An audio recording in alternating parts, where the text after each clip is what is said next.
भद्रं कर्णेभिः शृणुयाम देवाः भद्रं पश्येमाक्षभिर्यजत्राः स्थिरैरङ्गैः तुष्टुवांसस्तनूभिः व्यसेम देवहितं यदायुः स्वस्ति न इन्द्रो वृद्धश्रवाः स्वस्ति नः पूषा विश्ववेदाः स्वस्ति नस्तार्क्ष्यो अरिष्टनेमिः स्वस्ति नो बृहस्पतिर्दधातु ॐ शान्ति शान्ति शान्ति. O the Almighty Lord, let us be capable of performing sacrifices and hear auspicious sounds with our ears and see auspicious forms with our eyes, with strong and steady limbs and body remaining powerful. Let us spend our whole lifetime directing our minds to only auspicious things. Om peace, peace, peace.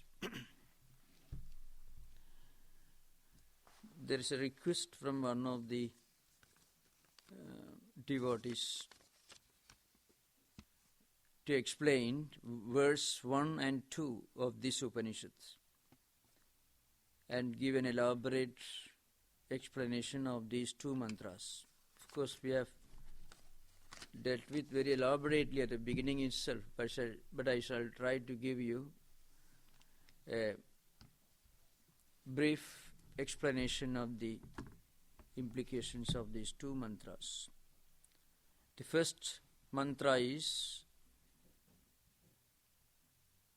this Hari Om, Om iti etat aksharamidam sarvam tasya upavyakyanam bhudam bhavad bhavishyat iti sarvam onkara eva yaccha anyat trikalatidam tadapi onkara eva. This is the first mantra which one of the students has asked me to explain.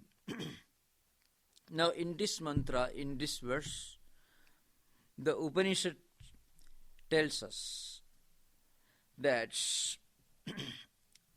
all that exists within time, space and causation, and all that exists beyond time, space and causation are both Onkara itself. Onkara, as I said earlier, implies this sound, the sacred sound Om. It consists of three syllables, A, U and Ma. Now, these three syllables are uttered with some efforts of the vocal cords and the speech mechanism. A, this is the first syllable. It is uttered with mouth fully open. It is an open syllable. U is uttered with mouth half closed. And Ma, that's a third syllable, is uttered with mouth completely closed. So you can find these three syllables, A, U and Ma, actually consist of the entire speech mechanism. It's called in Sanskrit Shabda Prapanchaha, means the world of speech mechanism.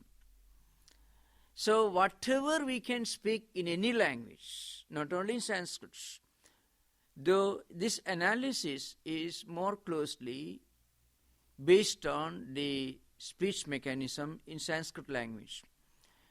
But all the sounds and syllables and diphthongs and consonants that we can utter in any language in this world can be included in this mechanism. Some words, some syllables may be uttered with mouth fully open, some little more opened, some still a little more opened, and some syllables are uttered with mouth half opened, and some syllables with mouth completely closed. Now, There is nothing in this world, no sound system that you can pronounce beyond this periphery, beyond this range. Now, what is this world? Anything in this world, whatever object that you can think of, you can name, you can conceive of, is nothing but a word and a corresponding object. When you think of a horse, there are two phenomena that come to your mind. One, the shape of the horse, the form of the horse, and the word that you use to name that horse. Nama and Rupa. The form is called in Sanskrit Nama, the form, and the word is called Rupa. I explained earlier. Suppose you see an object, anything in this world, the name of which you do not know. You have never seen that object any time in the past. It's an entirely new substance. You don't know its name. When you're walking, you saw it. That's all. Well, here you have seen the form, but you don't know the corresponding word. You know the Rupa, you don't know the Nama. You know the form, you don't know the name. Somebody can ask the question. Here only form is understood. Name, word is not understood. Well, in that case, how do you recollect that animal after some time? When you see that object, the animal, with your eyes, your mind and eyes come together and you perceive that object, the animal. Well, after some time, you may recollect that experience, seeing that animal in front of you. Here, you may recollect the form, but you do not recollect the name, because you don't know the name of that horse, that animal perhaps. In that case, well, I have seen something, a form, the name of which I do not know.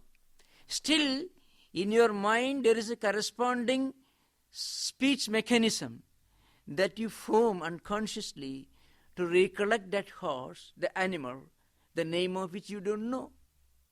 I'm just giving an example. If you happen to see an object, an animal, the name of which you do not know, here you can actually recollect only the form with precision, not the name, because the name you do not know at all. In that case, you may recollect the form clearly, but you may not be able to recollect the name because the name is unknown to you. But in your mind, the moment you recollect that form, simultaneously a thought process is taking place. Well, it is an animal, the name of which I do not know. That is the name you give it. Without a corresponding word mechanism, you can never recollect or objectify anything in this world. So the entire phenomenal world, empirical world, is nothing but a combination of name and form. And name and form, they correspond. They are related to each other. The name corresponds to the form. Now, this Upanishad tells you, whatever objects you pursue, you cognize, you experience, you interact with in this phenomenal world, in this empirical world, is nothing but a word, a speech mechanism, and its corresponding object. So, Omkara consists of the entire speech mechanism. But as I said earlier, A, U, Ma, these three syllables constitute Onkara. Onkara consists of these 3 syllables. So, whatever you experience, you interact with, you objectify in this world, corresponds to Onkara. So, Onkara means empirical world. An empirical world is within time, space and causation. These words, idam sarvam om iti etat aksharam. Whatever you see, idam sarvam here means whatever you experience, whatever, when you look around, you see. When you use your ears, you hear. When you use your sense of touch, you perceive things through touch, through smell, and also through taste. So these are the 5 senses and mind together, which together you cognize, you understand the external world, the empirical world. So all these correspond to Onkara. Now here, the first part of the mantra says, Omidi edat aksharamidam sarvam tasya upavyakhyanam. So, this is the explanation. Bhutam bhavat bhavishyat. Bhutam means the past, whatever exists in the past. Bhavat means whatever exists right now in front of you, the present. And bhavishyat means whatever is going to exist in future. So the past, present and future, whatever belongs to time, whatever is within time is Onkara. Sarva means everything that belongs to time, everything that is finite, that is not infinite but finite. It is Onkara. Yacha anya trikala atitam. Trikala atitam. Trikala means 3 principles of time. The past, present and future. These are trikala. Atita means beyond. So whatever is beyond time, tadapi, that also is Onkara. So you can never think of anything in this world which is neither phenomenal nor nominal. Whatever is empirical, phenomenal is Onkara, and whatever is transcendental, that also is Onkara. Means the entire existence is Onkara itself. This is the explanation. Now remember, this Onkara is, in fact, it was a kind of meditative process in ancient India among Vedantins. What is the meaning of this universe? What's the meaning of existence? What is the origin of the universe? What is the sustaining principle of this universe? What is going to be the destiny of the universe? In this inquiry, they came to realize one supreme truth. The point of origination, the sustaining principle, and the point of dissolution of this universe is one reality. And that reality is the immanent reality residing in everything in this universe. And that is the omnipresent reality, and that is also the transcendental reality. So what is within is also outside.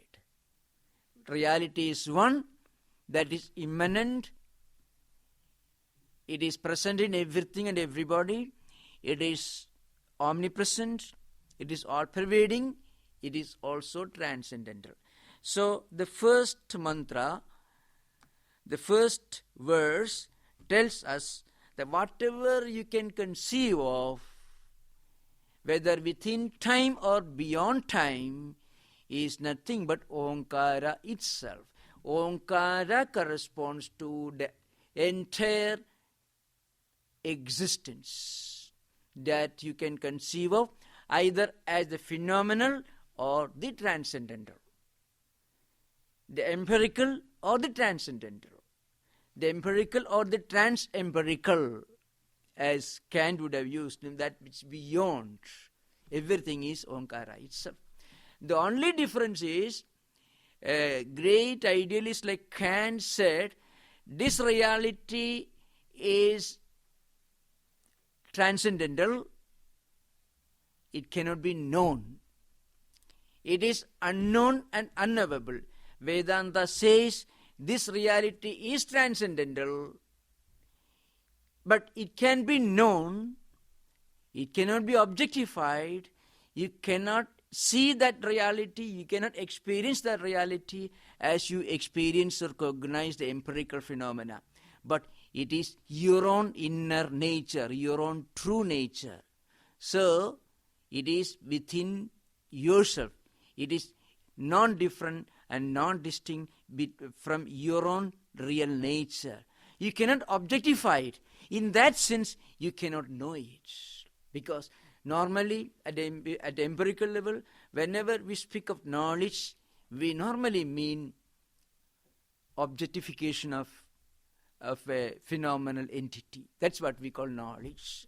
I see something. That object becomes objectified by me, who am the subject. And the process of knowing is called knowledge. But Vedanta says this reality is transcendental. It cannot be known as empirical phenomenal things can be known. But it is our own inner nature. It can be experienced. It can be realized as the immanent reality present in all of us. So that is the idea behind. So the first mantra, as I said earlier, tells us this much. Reality is one. It is immanent. It is all-pervading. It is transcendental. At the same time, whatever we can think of within time, that is trikala adhina, means within time. That which originates some time in the past, that which exists for some time in the present, and that will vanish, disappear sometime in future. These objects are within time. They are non-different from Omkara. And whatever is beyond time, the infinite, the eternal, the transcendental, the trans-empirical, that also is Omkara, because Omkara signifies the entire gamut of existence. That's what the first mantra explains. Now, another request is the second mantra. Second mantra says, Sarvam hi etad Brahma, Ayam Atma Brahma, Soyam Atma Chadushpad. The importance of the second mantra is this. This mantra contains the great statement, the grand statement, which is called the Mahavakya, which belongs to the Atharvaveda, Veda Mahavakya, Ayam Atma Brahma. This Upanishad tells you this much. The reality that was mentioned in the previous mantra, the reality which is beyond time and also within time, it is yourself. It exists within you. That all-pervading reality, which is the point of origination of the universe, which is the sustaining principle of the universe, which is the point of dissolution of the universe, that reality is within you. It is not somewhere outside, it is within you. That's why it says, Etat sarvam brahmahi, that's the meaning. Everything that you see around is Brahman. Somebody may perhaps be perplexed. All that you see around is Brahman. Well, the world is Brahman. The world not as the world as we see it, but the world devoid of name and form is Brahman. And remember, the world is a world only when it is perceived in association with name and form. The world is Brahman itself when it is perceived not in association with name and form. When you look at Brahman through the prism of name and form, of time, space and causation, putting in another way, when you perceive Brahman through the prism of name and form, or time, space and causation, then that Brahman is perceived to be the world.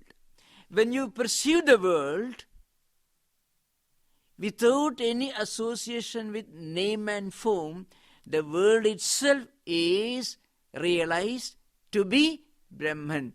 For a knower of Brahman, there is nothing other than Brahman. When we look around, when he looks around, he sees everything as non-different and non-distinct from Brahman itself, the ultimate reality itself. For an ignorant person who is not aware of the fundamental teachings of Vedanta, everything is world alone. For a liberated soul, for an enlightened soul, everything is Brahman alone. Between these two extreme points, there are people who are trying to make inquiry. What is the nature of the world? For them, the world may appear to be beyond description. It may appear to be something of a dilemma, something which is inexplicable, indescribable, beyond description, something to be investigated into, inquired into. But for the liberated, the highly enlightened, spiritually liberated soul, there is no world, only Brahman, only the absolute reality. For the most ignorant person, there is no Brahman, world alone. That's me. So the second mantra says, this Brahman, this reality is within you. So it points the finger right towards you. So Ayam Atma Brahma actually means, see, this Atma is yourself. Really means what? It pointing the finger right to your heart, as I explained when I was taking this mantra. The reality that we are talking about as the all-pervading reality is the residing principle, the immanent principle existing in all of us. It is not something outside, it is right within every being. So, Soyam Atma Chadushpad. And this Atma consists of 4 levels. 4 pada here means, Chadushpad means 4 quarters. This reality is perceived at different levels in the waking state, in the dream state, in the deep sleep state, and also in the highest transcendental state. So, during the waking state, this reality is perceived with our 5 senses of perception and mind. And in dream state, it is perceived exclusively through mind. And in deep sleep state, nothing is perceived, but there is always a feeling and experience of infinite bliss within. These are the first 3 quarters. And the last one is not a state, it is the real state of the absolute reality, which is Turiya. So the first one is Vishwa, second one Taijasa, third one Prajna, fourth one Turiya. So that is the explanation. And as I said earlier, the great commentator says, these 4 quarters do not make Brahman. These 4 quarters are 4 different levels of approaching the reality. 4 different levels of approaching the reality.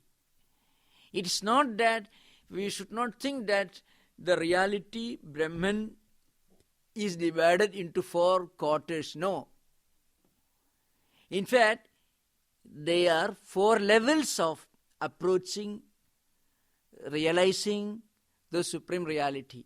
So, these are the explanations which somebody asked, somebody requested for an explanation of the first and second mantras that I have done. If you got any doubt, you can ask later. Now we will go to the second chapter, Vaidathya Prakaranam, that is verse number 24. We have already explained the first part of this 24th verse. Mana iti manovidaha buddhiridi chatadvidaha. So, first we said there are people who are materialists. They think everything is a matter of mental speculation, mental vibration. So we have to remember, as I said earlier, from 20 to 28th verse, that is, in 9 verses, Gaudapada is giving a brief description of 35 types of superimpositions, representing 35 different philosophical views prevailing during his period, around 6th or 5th century AD. Of these 35 views, about 20 views represent well-defined philosophical approaches and analysis. About 9 of them are just references to certain fringe groups which were not well-defined philosophical schools, but some groups, some views which were expressed by different schools of thought. So, the 23rd superimposition, chittamidi cha tadvidaha, chittam. Chittam here is a technical term that we have to understand. If you read Sanskrit dictionary, Mone Williams or somebody, you find chittam is sometimes defined, explained as mind. But here, it is not mind alone that is implied here. Chittam is a technical term used by a school of Buddhist philosophers. They are called the subjective idealist of Buddhist school. As I said earlier, in the later Buddhism, there were 4 distinct schools of thoughts.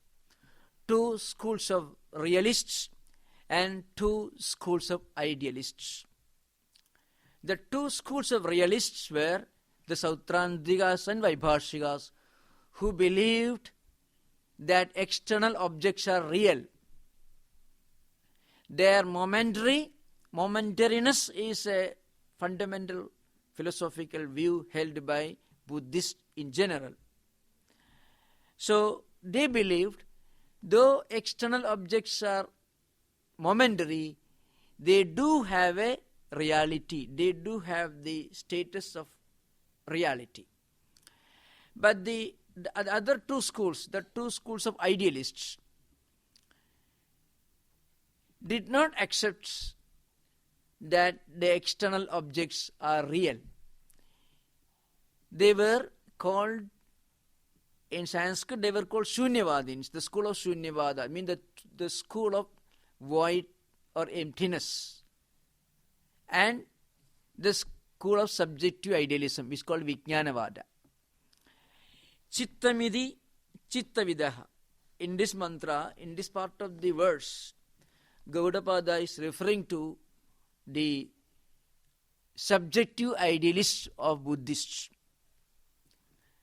It was a very popular and elaborate, intricate philosophical system. You have to remember, see, whatever Berkeley said about during the last, around 150 years, 200 years back, were all anticipated by the subjective idealists of Buddhism.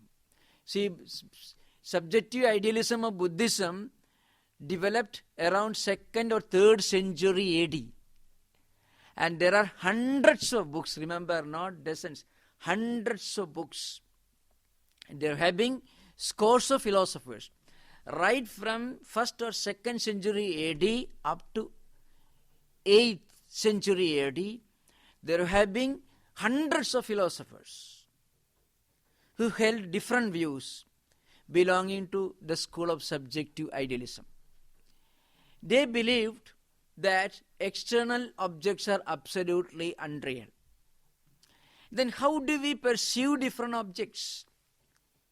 How can you say that what you perceive, what you see, what you hear is non-existent?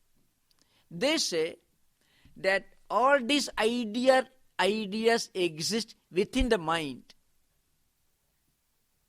This mind, it is not really mind. They call the word they used is chittam. It is called chittam is a technical term used by this school of philosophy, subjective ideas. They use different terms: vijñapti, vijñanam, chittam, etc. So in this chittam, repository of impressions and tendencies, all the impressions and tendencies of different objects that you see are already stored. When you see as an object in front of you, these tendencies, corresponding tendencies, come to the surface and they connect. So you see an object. You can ask the question, without the emergence of a corresponding object in the external world, these tendencies do not come to the surface. So, these tendencies do not come to the surface without some stimuli from external world. They have no clear answer to this question. Okay, Vijnanavada is no more a prominent school of philosophy. So there are many Vijnanavadins, of course, but it is not so popular. So this is what is implied here. Chittamidi chittavidaha. That's so Gaudapada is referring to the subjective idealists, or one of the two schools of idealism in Buddhism. Then dharma adharmo cha tadvidaha. Now, here also you have to remember, dharma here doesn't mean what it implies in Buddhism. Here, dharma means what the books allow you to do. The books of, we call smriti books. There are certain books which are roughly similar to modern constitutions. A number of books containing do's and don'ts, imperatives. You must do puja in this manner. You must perform a Vedic sacrifice in this specified manner. You should not do in this manner. So do's and don'ts. So what is allowed by these books is called dharma. What is not allowed is called adharma, the opposite. So this school of philosophers were called Mimamsakas. They interpreted Vedas as books which contain only rules and regulations, do's and don'ts, injunctions and denials, certain strong rules and regulations which the individual, the family, the society should follow. They did not give much importance to God. Some of their philosophers denied God. Some of them, of course, accepted God. But they said that whatever you do will produce its result. There is no need of a God as the distributor of the results of your actions. Whatever you do will automatically produce its result. Of course, Shankaracharya refuted all these schools of thought, in the sense he accepted some of their ideas, but he proved that this system of philosophy is full of some inherent drawbacks. But anyhow, we have to remember, dharma adharmo, dharma and adharma. Dharma means what the scriptures allow you to do. Adharma means what the scriptures do not allow you to do. So according to these people, you follow certain rules and regulations given in the books. Mostly the karma kanda, the ritualistic portion of the Vedic literature. Means the Brahmanas and the Samhitas. That's all. So according to these philosophers, God doesn't play a very important role. Some of them denied God, some of them accepted. Of course, there were two distinct schools of thought, Kumarila Bhatta and Prabhakara. They were two prominent philosophers. Jaimini was the chief exponent of this school of philosophy, which is known as the Mimamsa philosophy. Another name is Pura Mimamsa. They did not give much importance to the spiritual or philosophical teachings of the Upanishads or Vedanta. They said more like, I would say, the ancient Jewish priestcraft who interpreted scriptures literally and tried to follow them literally. In fact, the Mimamsa school in some ways corresponds to the pre-Christian, the pre-Christ Hebraic lawgivers and their teachings. That's it. So that's one. So then again, we are coming to the... So the verse, if you want explanation, Mana iti manovidaha buddhihi iti tadvidaha chittamidi chittavidaha dharma adharmo iti tadvidaha. This ahu. In those who are interested in learning the portion, you have to add the word ahu, Sanskrit word, means they say, they proclaim, they make the statement, should be added to this mantra. Then only this verse becomes complete, literally. So the point is this: some materialists believe that mind is everything, and mind is nothing but a combination of speculations. They say these speculations are of two types. When you approach an object from a distance, you may think, well, that object is perhaps the figure of a man. If there is not enough light, if you are seeing the object in darkness, or you may think it's a pillar. So could it be the figure of a man, or could it be a wall or a pillar? Such mutually contradictory thought currents come to your mind, flash through your mind. This phenomenon, this entity in which mutually conflicting thought currents come and go is called mind. So according to some school of ancient Indian materialists or Indian school of materialism, mind is everything. There is nothing beyond mind. I already explained this earlier. Buddhi, this view was held by another school of Buddhists, but they were not so prominent as the Vijnanavadins and Shunyavadins. So I already explained. Now we will come to the 26th verse.